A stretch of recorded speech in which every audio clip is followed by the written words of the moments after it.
It's time for your weekly dose of spiritual fitness.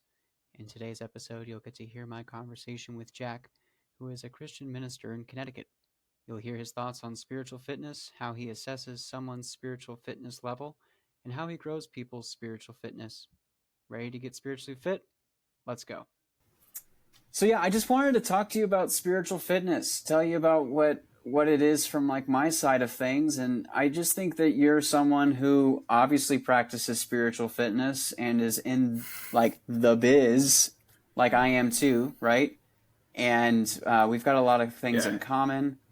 But absolutely. I know that my idea of like spiritual fitness is sort of, I don't know if it's like new, but I keep looking into what other people have talked about this concept, and it seems like it's new because of the way that I frame it. Spiritual fitness in the past has either been like your spiritual fitness in the realm of physical fitness that is spiritual, like yoga, or doing things that are physical fitness that support your spirituality, like breathing exercises or any form of martial arts, stuff like that. And then there's this other realm of spiritual fitness, which is like exclusively Christian, and it's discipleship basically. And rather than calling it discipleship practices, they call it spiritual fitness to make it like new age, but it's still an exclusively Christian thing and revolves primarily around Bible study, going to church, prayer, and other actions. And for me, spiritual fitness was like this combination of like this like Dragon Ball Z thing of like coming together of, can we take CrossFit activities and then mesh it into how people understand their higher power, their religion, their beliefs, and put it together. And that's kind of how I see spiritual fitness. So, what do you what do you see in that? What are your thoughts, and how does that show up in your life? No, it's a fascinating description. Just so I can make sure I'm understanding you correctly, CrossFit religion put together. Yes. All right. Yeah. I don't know. I mean, I listened to your first episode and appreciated the ways that you kind of dove into this, and I don't know. It reminded me of the I don't know. Correct me if I'm wrong. Again, you were working on some of this during your time at the VA when you were doing your fellowship there, right? Yeah. And wrestling with this concept of there's body, mind, and spirit. There's discipleship. There's different models that try and infuse or enmesh our spiritual life with our embodied life, to put it in like a very broad theoretical framework. I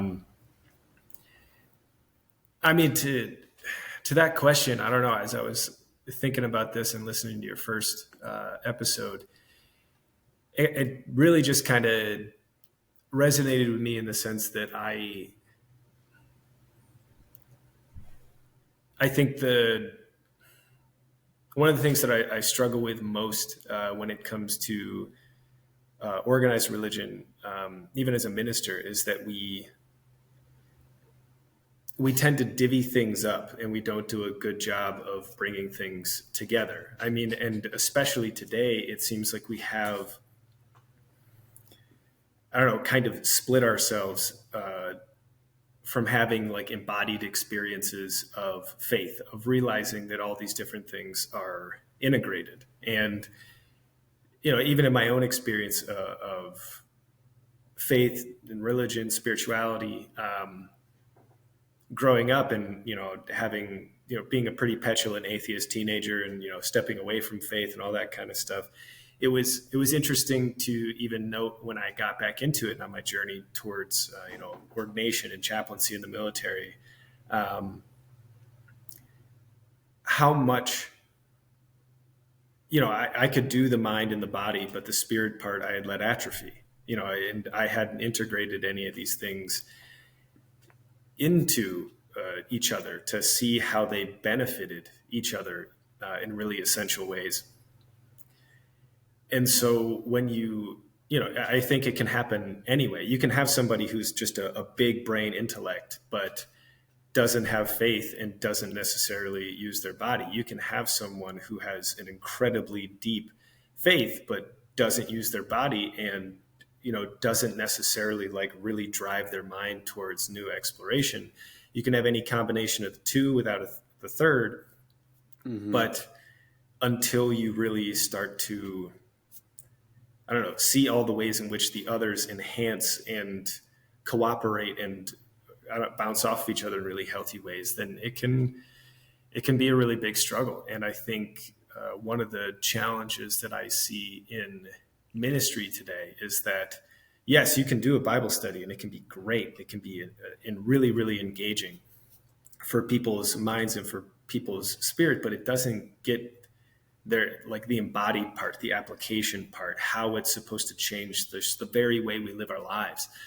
And it can become like this weird, distant exercise that you do in the same way that exercising can be oddly distant, where it's, if you're just going to the gym to try and, I'm not thinking about it as my body. I'm thinking about it as just like I'm doing squats today so that my glutes can get, stronger. I'm doing, bench today so that my chest can get stronger. I'm doing pull-ups today so that my shoulders can get stronger.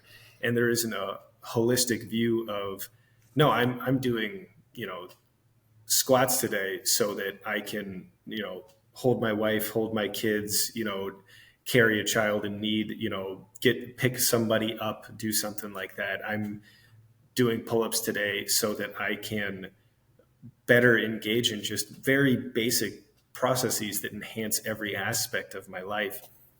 There can be a bit of a vanity to it, if we're going all the way back to like Ecclesiastes, and where it says, all life is vanity, all life is breath, all life is fleeting in this way, where it can just be deeply cynical.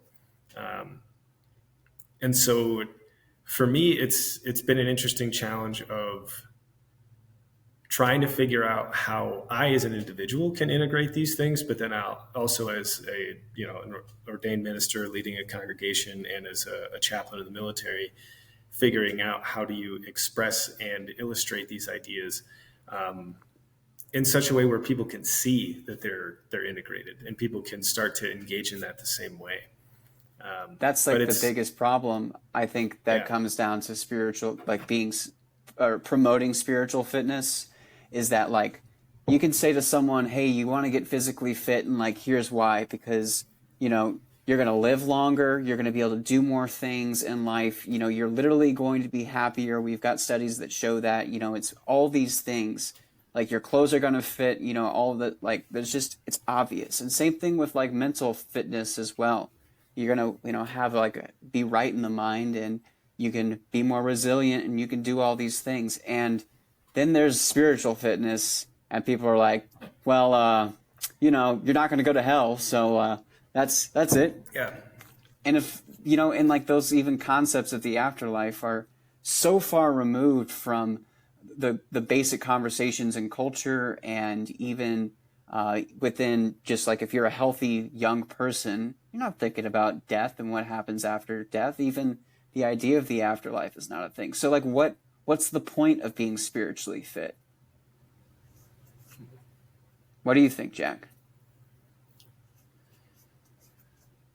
I mean, to an interesting degree, it takes me back to the class that we put together in divinity school. That was the kind of reading course that we did with Professor Wells, that was all about like faith and resilience.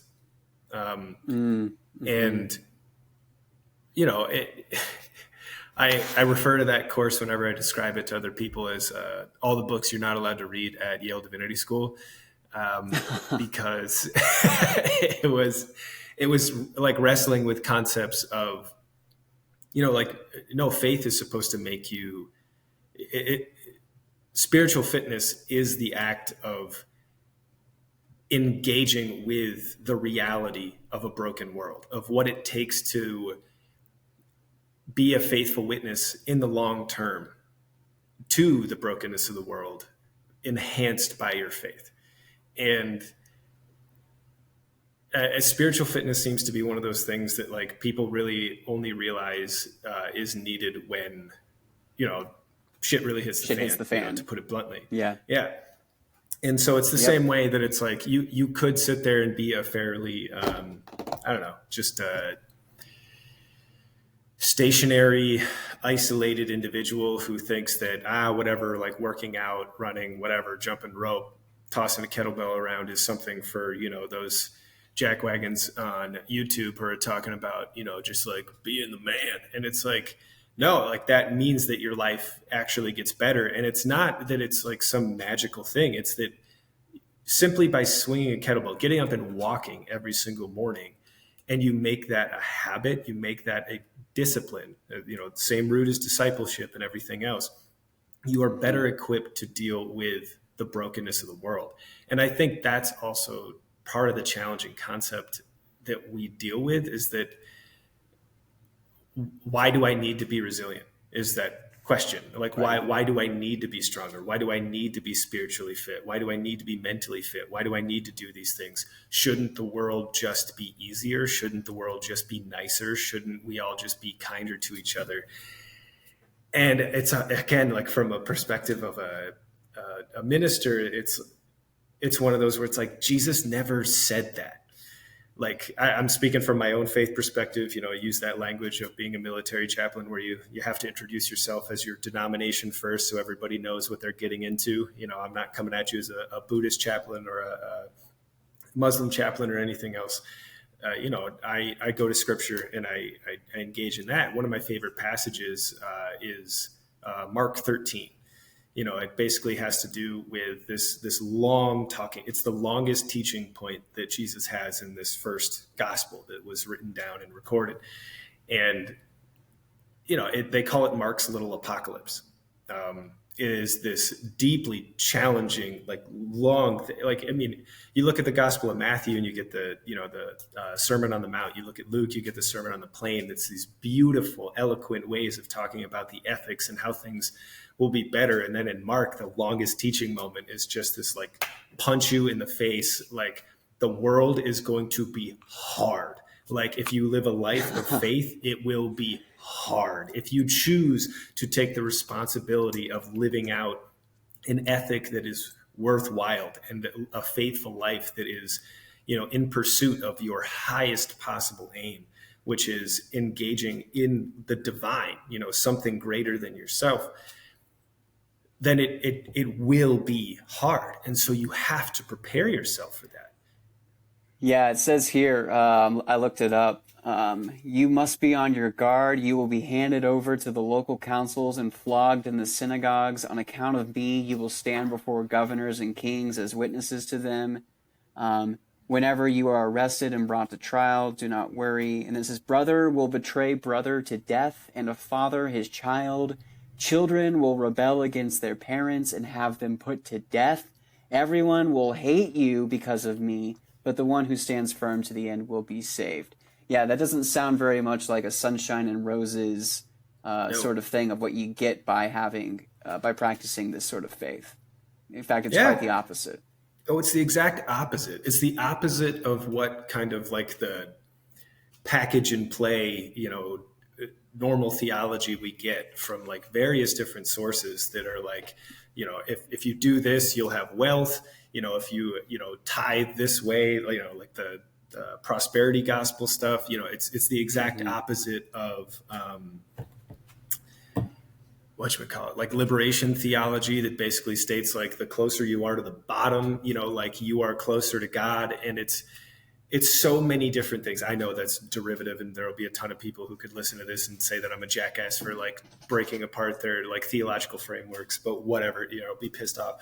But it's one of those where the struggle that I have sometimes is that, you know, people want to come to church for their, you know, 45 minutes of peace, you know, to sit in a pew and be told that like God cares deeply for you, that by taking part in the church, we can live a faithful life together, and we can pursue great things in the name of God, and it will work out and it will be great. And that is a piece of the truth, is that, that Christ does say in that passage, chapter 13 is a long chapter, but it's like, there will be, glorious moments. And right before that, he's teaching the disciples about the widow's mite, this simple, beautiful moment in which he's saying, look at all these jackasses that are sitting here, like praying loudly for all to see, and like making a huge display of their wealth as they donate to the temple. And then look at her. Look at that woman, and just the discipline and the faith and the devotion that it takes to take all that you have, even if it's nothing, and place it in an offering to your God. And then like takes the people, his disciples, outside, and they're like, look at these big old stones in this awesome temple. And he's like, how are you not getting this? I just showed you that it has nothing to do with big stones and massive buildings and any of this other stuff. Like, I'm about to, fine, we're doing this the hard way. I'm going to give you a tough lesson in this and tell you that, like, if you want to worry about big stones and, like lavish goods, fine. But you're going to get absolutely curb stomped by the world. Like, it is going to be a tough road ahead. And if you are not prepared, if you don't have that spiritual endurance and that, that spiritual fitness, like, you're not going to last. And I think that's where, the language I used when I got into ministry, and I was talking with ministers who had been at this for a while, talking with chaplains who had been at it for a while in the military, was always, how do I turn this into a marathon and not a sprint? Because we have a lot of sedentary sprinters in the world, people who like watch one YouTube video that gets them really motivated, and they go out and like run a mile, blow out their ass, immediately are like laid up for a week because they've never done it in like actual practice. And it's like, cool, like running a marathon sounds amazing in theory when you're sitting on your couch. Actually running a marathon and preparing for a marathon and understanding what a marathon is a very, very different experience. And, for me, it was always, I don't want to be a sedentary sprinter. I don't want to be somebody who jumps into ministry, jumps into faith, jumps into chaplaincy, and then, it just blows myself up, like just blows out a hamstring, like twists something that I'm not supposed, because I never prepared for it. It was, how do I learn these basic disciplines so that I can get out there and make this into, I'm doing consistent mile times over and over and over again throughout a 10K, throughout a marathon, half marathon, whatever. Yeah, man. And you really hit the nail on the head with this idea about spiritual fitness being the part of it being, it's all about knowing what your current fitness level is, and then setting realistic SMART goals or any form of just kind of road markers to head into, because that's what I see often with people when you talked about how people don't typically think about their spirituality until crisis strikes and then something awful happens to them, especially, in our generation and younger, where life is pretty much good. We haven't experienced much death in our life. Our parents haven't died yet, unless something tragic happened younger in life. No chronic illnesses or diseases, again, unless it's something out of a fluke. Divorce or a child dying hasn't happened. So the big deaths haven't happened. We're kind of all on the up and up in terms of professional stuff, because we're either just getting into the career or we're in school and kind of everything's being provided. So it's like a really, really cushy environment. And then something bad happens and they get thrown into the hospital, or they become unemployed, or they go through a bad breakup or something like that. And then they turn to God, and it's sort of like they're saying, I'm going to run a marathon now. And they've never put any of the time in to be able to kind of traverse this experience. And it's like like you said, the preparation side of things is what we can get there, is really what I think catches people off, where they say, I tried it and it didn't work for me and I don't like it, and so I won't do it anymore. And it's because they said to themselves, I'm going to go run a marathon, and they wake up one day and they didn't put the time in. So, Well, and your well, here's a entire question for body you, is Jack. destroyed. Yeah. Right, and the parallel being that that means your idea of what God is and what spirituality is broken, and Yeah. based off of a poor assessment. So how do we help people make realistic assessments of what their spiritual fitness level currently is? We can show people like, hey, here's what it looks like to be spiritually fit. We can show people how to become spiritually fit, but like, what are questions to be able to like check within yourself of where you are so that you can then have an idea of where you could go next. If you want to bench press 250 pounds, you need to know how much you can bench press currently so you can start racking up that weight. What's the spiritual parallel?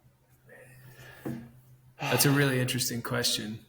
And I think, because of the world that I live in as a minister, I think about things in individual relationships and communal relationships.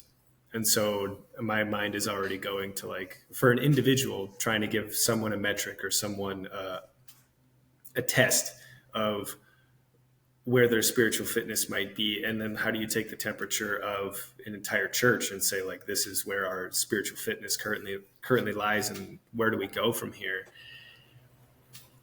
Again, that's Like a that's teen, really like challenging. imagine a teenager comes up to you and is like, Pastor Jack, I really want to give up all social media and all screens for Lent this year. I want to do 40 days of fasting of all internet and screens, This is which a really good that's sort of example like, because I did this past summer. We had this wonderful girl who was in my confirmation class last year, and she was our intern at the church this summer. And I mean, confirmation was already an interesting tool. It's kind of like a metric. And one of the things that, you know, you start a confirmation class, you get all these brand new kids in the door. I've only been at the church for a couple of years, and so there's plenty of families that I haven't met. I don't know your background, what your practices at home are, your expressions of faith in the world that you come from. But we sit around a table and we start having conversations, and you can start to get a feel for like where people are. I mean, if I ask you some like really basic questions of like, what's the name of the book that Christians use to, discern the foundation of our faith? And you're like, the first the book in the Twilight series, then it's like, oof, like we have our work cut out for us. Because they're like, again, it seems like a crazy question to have to ask people, but I don't know. I am a firm believer that our generation of ministers and chaplains can no longer assume that anyone has any idea what we're talking about. I don't think we're living in like a cultural Christendom, depending, maybe in Texas, I mean, but maybe not where I am. And yeah. you have to your point, your first test shouldn't be write a sermon. Your first test shouldn't be, like get in the pulpit and pray. Your first test shouldn't be like, what's even your favorite hymn? It can simply just be like really basic questions of, what is your understanding of prayer? Do you have a daily practice of prayer? Like when I say the word prayer, what does that mean to you? And especially with kids, with adults, it's always one of those where one of the reasons why I love being a youth minister is that kids will always just ask questions. Like they don't have the filter yet. They haven't been jaded by the world for the most part, the way that adults usually are. And the burning question that 65-year-old has always wanted to ask about faith is the thing that 13-year-old is like shooting from the hip and just being like, what about this? And so there's an opening there to be like, okay, we can find out pretty quickly where we are. But it's interesting. I don't know if there's a perfect metric to try and a test, a uniform one that I could name that would help me immediately determine where someone's level of spiritual fitness might be. I mean, Well, you're there kind of are, already saying it because like you're saying that it comes from the individual relationship, and so there's not the first big point that you're making, Jack, is that there isn't a one size fits all metric. And you can't look into a group of people and say all of you are X, because it goes back down to we are individuals. And so you, as a faith leader, then use your skills of spiritual fitness to be able to assess through your conversation with them. And like, dude, this is where that physical parallel comes in, because you practice martial arts, right? You did, Yeah. what's it Jiu-jitsu. called? Dragon Ball Z. Jiu-jitsu. Yeah. And the way that you can, if you were to have two people in jiu-jitsu without their belts get into the ring together, you will very quickly be able to assess who is who's the more skilled jiu-jitsu person. And so like if you are, the black belt versus the white belt, and you're there from a teaching perspective, you're not there like for a competition, but to just be like, okay, you're here and you want to learn, you'll very quickly be able to put them in scenarios to see how they twist and turn to then respond to it. And if someone walks into the ring, go ahead. Something that you just said, I think, is really important, which is it's not a competition. I mean, I'm not here saying like participation trophies for everybody, because I don't believe in that. But I do think, especially when it comes to physical fitness, when it comes to spiritual fitness, mental fitness, any of it, you're not competing with somebody else. You're competing with who you were yesterday. It is that is the trying to piece together a system of incremental gains so that we can grow our physical fitness, mental fitness, spiritual fitness.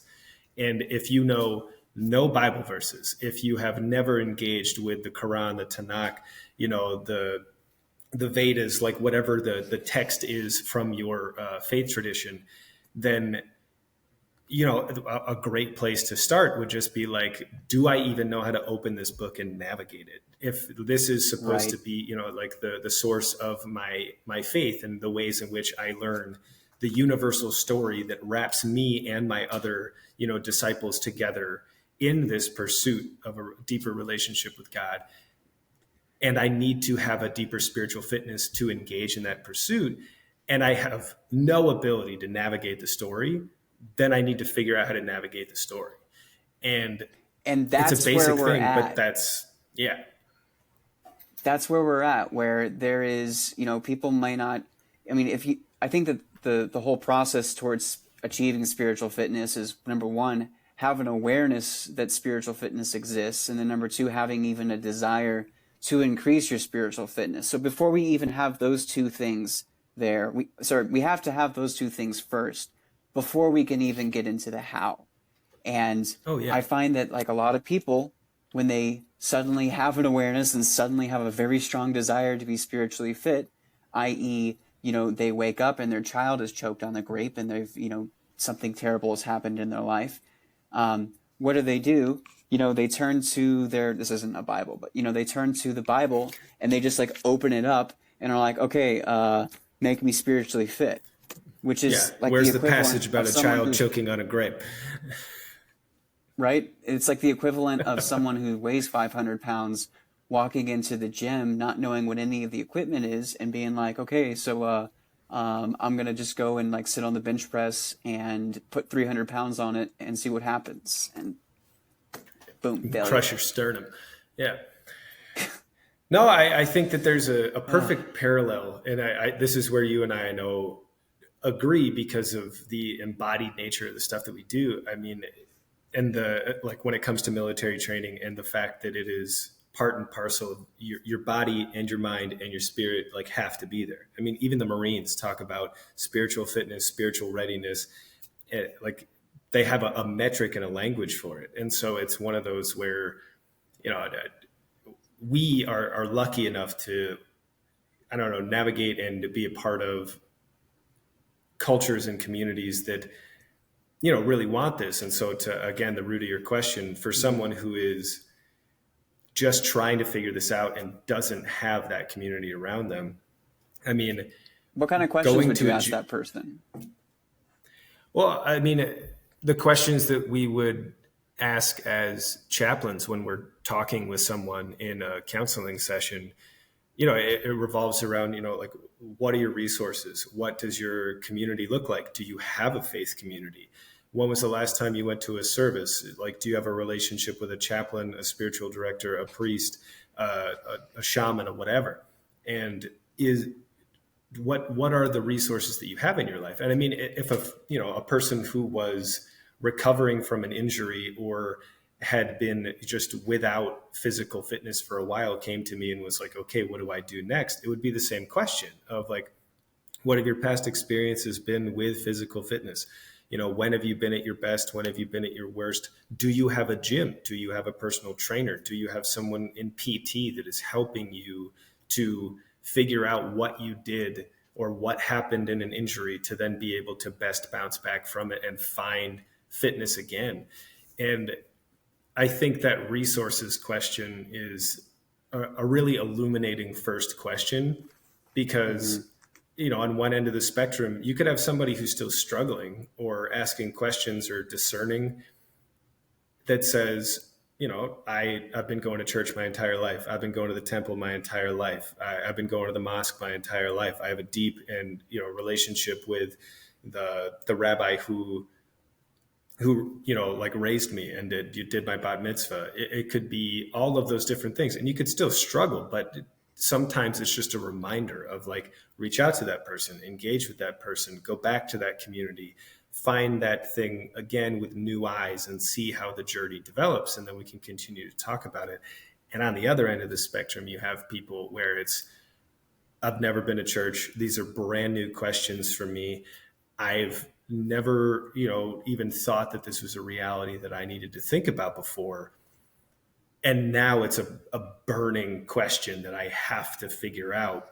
And that's, both require a delicate approach to figure out what the next steps might be and the most appropriate ones, so that, there isn't some overexertion, right out of the gate that then takes us in lots of different directions. And I do think that that is part of the role that you and I kind of embody, where again, like, most people don't even know that military chaplaincy exists, but it's one of those things that, like, when someone's struggling with, I'm, thousands of miles away from home and there's something going on back home that I really wish that I could be there, but I'm on an aircraft carrier and I can't leave for another 6 months, you know, I'm having an existential crisis. How do I work my way through this? I mean, I don't even necessarily come like full frontal. It's not like I'm going to toss a Bible at him like we were talking about and be like, turn to the page that talks about being on an aircraft carrier, because there isn't one. It's simply just, you have to find the resources that are going to help you move towards spiritual fitness, especially when we're talking about beginning a journey or coming from a place of spiritual injury. I mean, when we're talking physical injury, mental injury, spiritual injury, then it's almost different tools, because you're talking about recovery. To tie this into what you were saying before, it's almost like I talk about it in the sense of there's crisis care and then there's preventative care. There's crisis medicine and there's preventative medicine. It's the difference Yep. between someone who starts doing mobility and stability stretching when they are 27 and someone who blows out their knee or has to get knee replacement surgery in their 50s or 60s and then finds out that mobility and stability exercises are really important. And so in the world of spirituality and faith, then it becomes, okay, what are our mobility and stability exercises? What are those things that we should be doing every day? And for some people, it might be time in quiet prayer. It might be removing yourself from the screens and the family and the this and the work, and having a quiet, secluded area in which you can meditate, prayer, just find some moment with God. It might be a church service every week. It might be that you need to go sing a hymn alongside other people to feel that music resonate through the room and other people's bodies, hear the low notes and the high notes, and just have that give you some life. It might be Bible study. It might be that every day you need that daily devotional that gives you a piece of scripture, guides you through its deeper meaning, gives you a question or a prayer at the end that helps facilitate that incremental daily practice. And for some people, it's the service side of things. It might be that you're regularly engaging in, soup kitchens, or, whatever service oriented organization you might be able to find, because through your body, through your engagement with, hands and feet and everything else, you're going to do that in a, I don't know, it's a more embodied thing. The thing that I also tell the kids when I give them that framework is, we might have one of those languages that we really, really love. Maybe we're just absolute nerds like me, and I just want to stack up all the books and read everything under the sun and really dive into it. But that doesn't mean I can neglect the quiet moments, and it doesn't mean I can neglect the singing of hymns and the relational side, and it doesn't mean that I can neglect the service side. I mean, that would be like, just those jokes of dudes who only ever work out their upper body and never squat a day in their life. And they got little chicken legs hanging out below, and they got these like big jacked up shoulders. And it's like, that's not healthy. Like that is not a picture of health and fitness. And by the way, on that note, it's flipped now, because it's now dudes are working out their legs to become just tree trunks, and they're neglecting their arms. I've seen it, man. You see some guys that have just like disgusting. They look like the mutant chicken breasts versus the like standard organic chicken breasts. You're like, my God. And they're not hitting the arms as much. You are, Jack. Shift. It's changed, right? Progress. Look at what a day to be alive, right?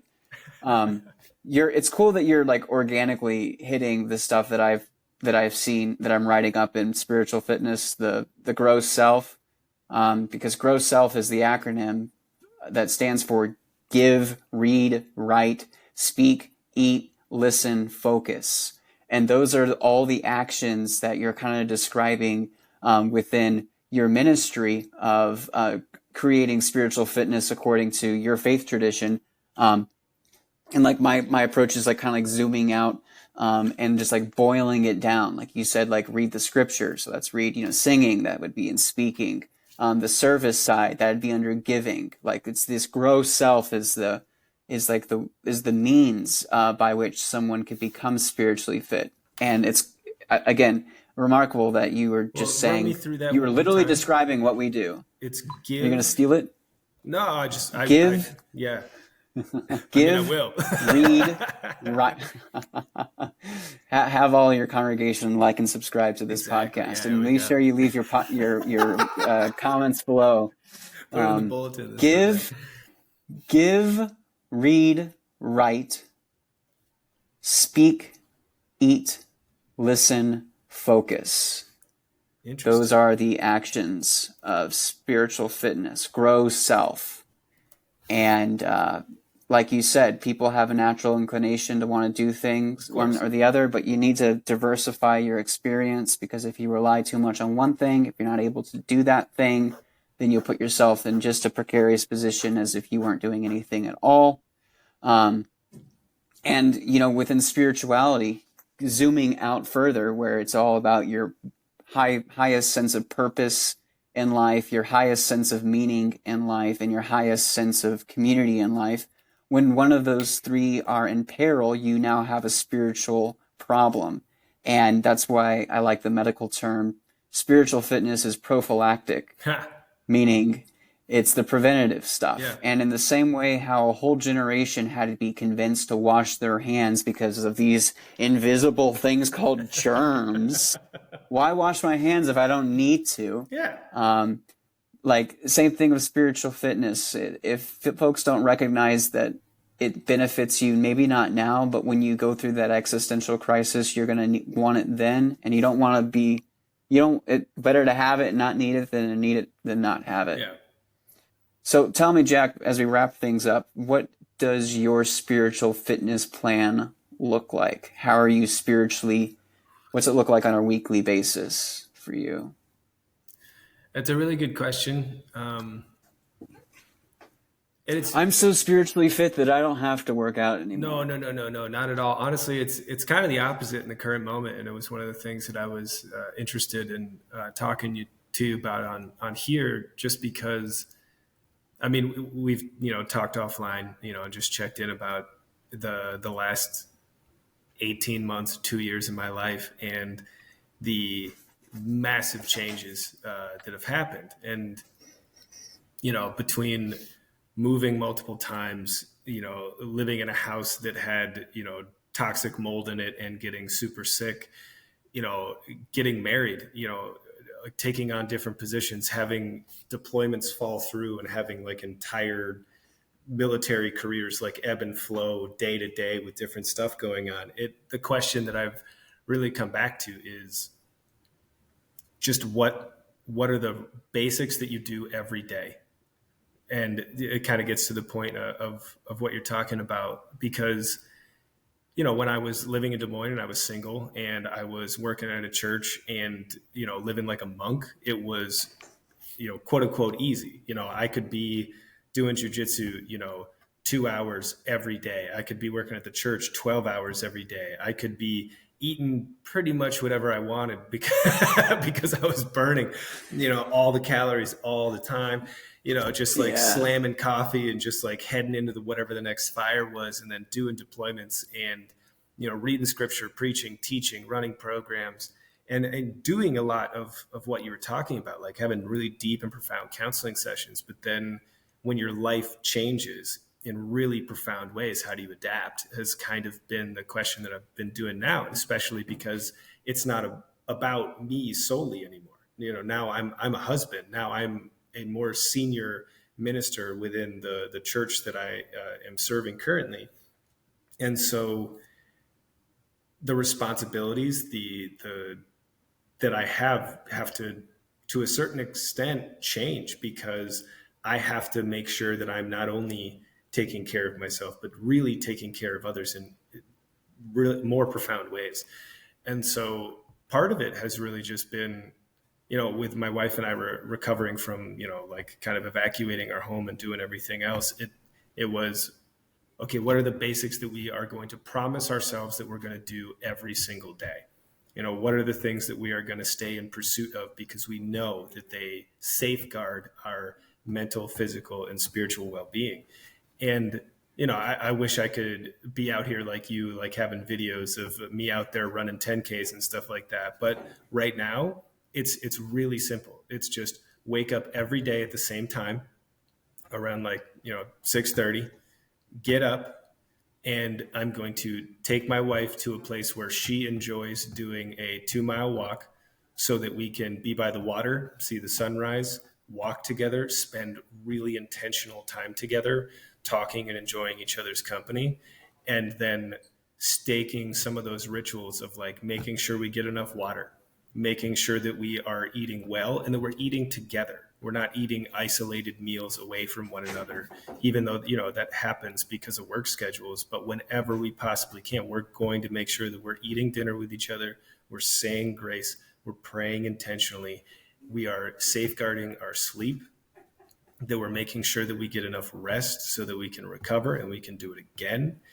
And, when it comes to my life as a minister, that's when it kind of expands out of that into, how often am I reading scripture? How often am I writing a sermon, even if I'm not preaching that week, just so that I can make sure that I am diving into the scriptures and interpreting some of what's going on.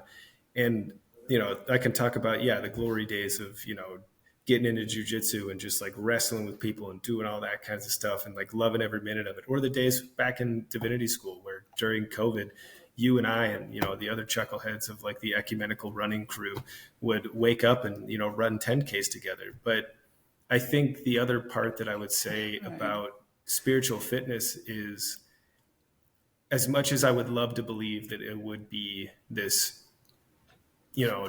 beautiful, like just every day do the same thing, our lives change. Our positions, our jobs, our relationships change, and therefore, to your point that I think I heard you making earlier, our practices of spiritual fitness have to change. We have to adapt to do the best we can given the circumstances that we have, but understanding that we're still making that really significant, even small step forward, continuing in that pursuit of spiritual, mental, and physical fitness, so that when the world goes crazy, as it is want to do so often and all the time, that we can engage with it. And that was a big part. I mean, especially for my wife and I over the last year of, multiple moves and sickness and so many different other things. And it was, what are the basics that we have to do? It might be a minute before I get back on the mat and start doing jujitsu. It'll probably be a while before I'm out there running marathons or half marathons or 10Ks again.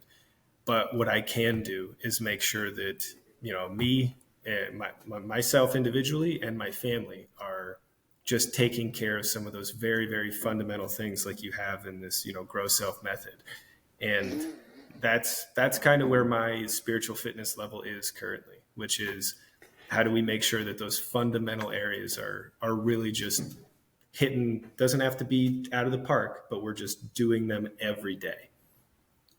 And Jack, you, as you're describing what you've been going through the last 18 months and how you've been flexible in adjusting your habits and actions in order to then navigate and just, survive, but also just continue to meet expectations, which I love that phrase, especially for high performers like ourselves, which is like, good enough is good enough. Yeah. And you also point out on more of like, again, on like where, for those who might be listening who may not have the same level of spiritual fitness as Jack's speaking, you're demonstrating how your theology, which is your philosophy of spiritual fitness, how that, because it's at such a more mature level, you're able to have these periods where your practice doesn't have to be super active in order for you to benefit from being spiritually fit. Like, unlike physical fitness, where you must be in the gym, you must work out on a consistent, regular basis and consistently push yourself harder. Spiritual fitness, when you get to a certain point where your theology is developed enough to be mature, you can really maintain your relationship with spirituality, and that can get you through life as it is. And then if things go bad, you already have the skill set to be able to activate and then get back into a more stable position using your spiritual actions. I agree to a certain extent, but the other thing that I would push back on is that, again, being at div school with you, I was the dumbest person in every single room I walked into. I knew nothing about faith, religion, history, ministry, anything when I went there. And it was a great experience of, having to start from nothing. And the thing that I cherish most is how do I have those moments where I realize the success that I've experienced in developing a deeper faith, a deeper relationship with God that absolutely, to your point, is going to sustain me, regardless of what I'm doing. But then also, where are the areas where God is still speaking in my life, still calling me forward in my life, still calling me to new and more challenging places, just like physical fitness. I think I would never want anyone to think that you could reach a relationship with God, like a point of like pure theosis, to use the right. Orthodox term, that you are one with God. That's a dangerous headspace to get into. We've probably seen some historical figures that thought that they were there, and it's like, no, not doing that. And right. So, yeah. No, I agree. They're chasing perfection, exactly. But it's never going to be a destination. Well, it's a direction. Absolutely. I agree that like that maintenance, that everyday maintenance of your faith, of your mind, of your body, of your spirit, everything is so essential, because when things drop and you need to have just a basic level to fall back on, it is the greatest gift in the world. The gift of having a relationship with God means that when I'm having a disrupted day, I'm still having a day with God. There's nothing that's going to separate me from that unless I choose to separate myself from God. And, with the gym, I want to find that next thing that challenges me. I want to find the next thing that challenges me in my faith, the next thing that challenges me intellectually, so that I can continue to grow. But having this past chapter be something that it was, I have to have grace for myself, as I express and try to extend the grace of God to others. If I can't do that for myself and for my family, then I can mess up my spiritual fitness. I can mess up my physical fitness. I can mess up my mental fitness. And so there's room for grace and there's room for challenge, and then we have to have both for sure. Awesome. Jack, thanks so much for chatting with me and sharing your spiritual fitness take. And I wish you the best in your ministry and everything going forward. Same to you, brother. Love you, man. All right.